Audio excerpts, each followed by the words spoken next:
Okay, so I started using the sauna in January. Hmm. I use it the first week. I did not use it 3 times a week, but since then it's either 3 or 4 times a week.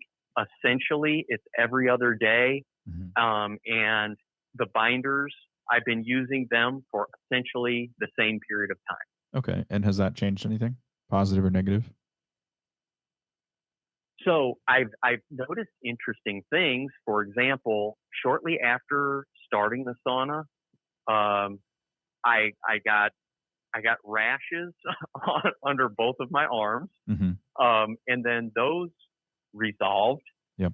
and then I got another rash around my navel, around my belly button, Hmm. and that has slowly resolved. I do sleep better now that I've begun sauna, and I'm a night well with crashed adrenals. For folks who may not be aware of that, I mean, for me, the experience is it's rough getting up in the morning and being energized, Hmm. and I don't do well until I take a nap, and Right. then I get up. Then I'm up and going.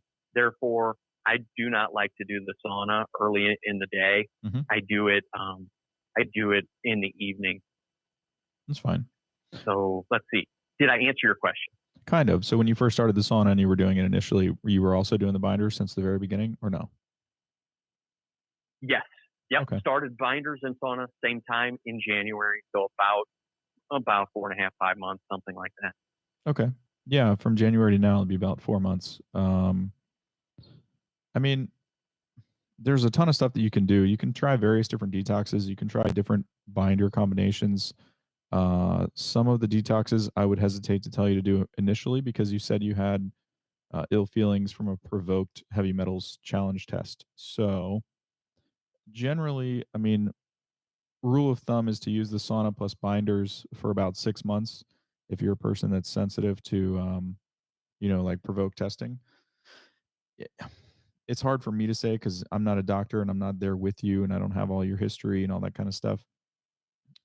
You can break the rules. If it were me, I would probably try a couple things. How intense are you doing the sauna sessions every other day? I mean, your schedule seems great. Every other day, paired with binders.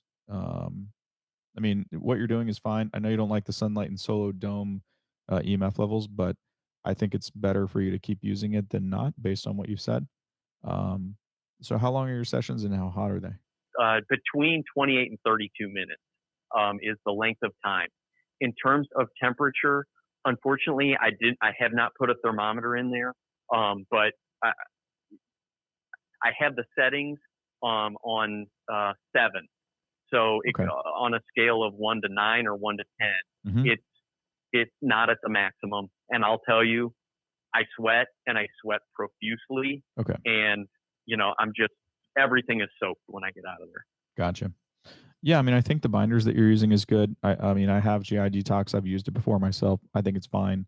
I would rotate out a couple of other ones. I would try a couple of I've never personally noticed much from Pectosol C. Some people love it. Um, there's some bentonite clay and obviously the intros gel that I talk about in all my videos. You might rotate that in and out a few times. Short of that, you could get more aggressive. I mean, you could go out on a limb and try a little bit of niacin. Look up some of the niacin detoxes and play around with that a little bit. It might be too soon for you to do the complete protocol if you're still having adverse reactions, but that would be something to look into. Um, I mean, there's so many things that we could do. Go down the list. How's your gut? How's your sleep? I don't know if your adrenal condition has improved. I'm not sure if your fatigue has worsened. Sometimes people can't tolerate that much sauna and they're kind of overdoing it, and less is more really gives you better results.